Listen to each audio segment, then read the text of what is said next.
नमस्कार मित्रों। आज मैं विनोद कुमार शर्मा बहुत दिनों बाद आपके साथ फिर हाजिर हुआ हूँ। एक बहुत इंस्पिरेशनल स्टोरी और बहुत अच्छे टॉपिक पे, जिसका नाम है विल पावर, दृढ़ शक्ति। इस दृढ़ शक्ति को, विल पावर को हम एक स्टोरी के अर्थात कहानी के जरिए समझेंगे। कहा यह जाता है कि दृढ़ शक्ति हो तो कोई भी असंभव काम संभव बन जाता है। एक इस स्टोरी का नाम है एक हाथ का निशानेबाज। बात 1920 की है। हंगरी आर्मी का एक नौजवान लड़का था और उसकी ज़िंदगी में बस एक ही मकसद था। उसका मकसद था दुनिया का सबसे अच्छा पिस्तौल शूटर बनना। अपने लक्ष्य को प्राप्त करने के लिए वो दिन रात मेहनत करता, घंटों प्रैक्टिस करता और इसी का परिणाम था कि वो अपने देश के टॉप पिस्टल शूटर्स में गिना जाने लगा। सन 1938 में 28 साल का होते होते उसने देश विदेश की कई शूटिंग चैंपियनशिप जीती और सभी को यकीन हो चला था कि ये दाएं हाथ का निशानेबाज 1940 के टोक्यो ओलंपिक्स में गोल्ड मेडल जीतकर ही दम लेगा। लेकिन शायद होनी को तो कुछ और ही मंजूर था। एक आर्मी ट्रेनिंग सेशन के दौरान उसके दाएं हाथ में मौजूद एक हैंड ग्रेनेड फट गया और उसने अपना दायां हाथ गंवा दिया और उसके साथ ही उसका ओलंपिक गोल्ड मेडल जीतने का सपना भी चकनाचूर हो गया। वह 1 महीने तक हॉस्पिटल में रहा और उसके बाहर निकला तो उसकी दुनिया पूरी बदल चुकी थी।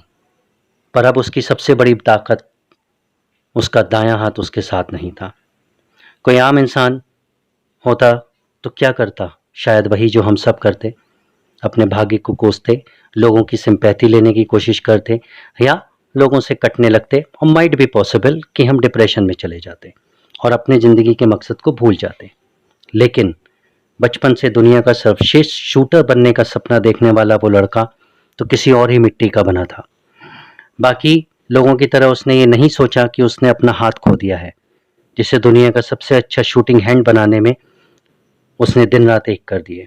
उसने सोचा कि मेरा एक हाथ बेकार हो गया तो क्या, अभी भी मेरे पास भगवान का दिया हुआ एक हाथ है और जो पूरी तरीके से ठीक है, और अब मैं इस हाथ को दुनिया का सबसे अच्छा शूटिंग हैंड बनाकर रहूँगा। और अपने इस एटीट्यूड से वो एक बार फिर शूटिंग की प्रैक्टिस में जुट गया।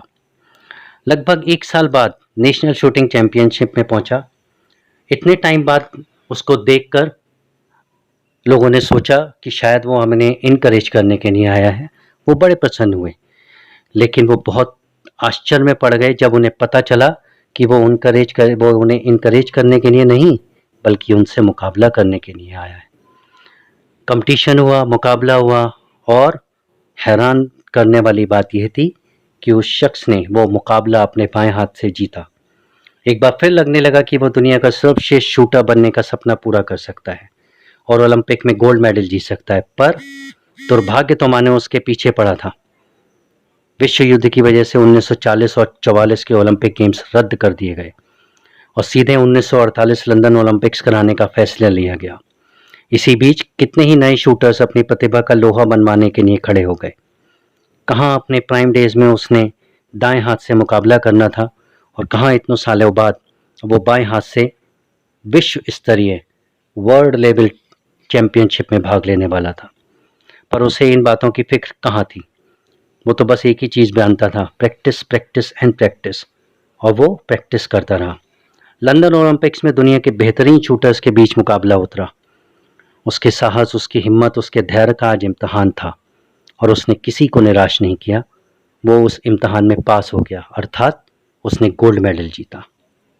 दोस्तों, उस लड़के का नाम था कैरोली टेकाकस और उसकी ये अनबिलीवेबल स्टोरी हर उस शख्स के लिए एक बहुत बड़ा संदेश है जो जरा सी परेशानी आने पर हार मान लेते हैं और अपनी सफलता के 50 कारण गिनाने में रहते हैं, पर सफल होने की एक भी वजह नहीं बताते। फ्रेंड्स, दुनिया में एक ही इंसान है जो आपको कामयाब और नाकामयाब बना सकता है, और वो इंसान आप खुद हैं। सफलता के संघर्ष में जब भी आपको लगे कि आपके साथ कुछ बुरा हुआ है, तो एक बार फिर उस एक हाथ वाले पिस्टल शूटर के बारे में सोचिए और डिसाइड करिए कि ये अपना एक हाथ खोने से भी बुरा है। लाइफ में अप्स और डाउन्स को आने से हम नहीं रोक सकते, पर हम अपने साथ बुरा होने पर कैसा रिएक्ट करते हैं, इस चीज़ को ज़रूर कंट्रोल कर सकते हैं। इसलिए सिचुएशन चाहे कितनी भी बुरी हो जाए, अपना एटीट्यूड पॉजिटिव रखिए और अपना ध्यान लक्ष्य पर रखिए और इस दुनिया को अपनी मंजिल पाकर दिखाइए। धन्यवाद।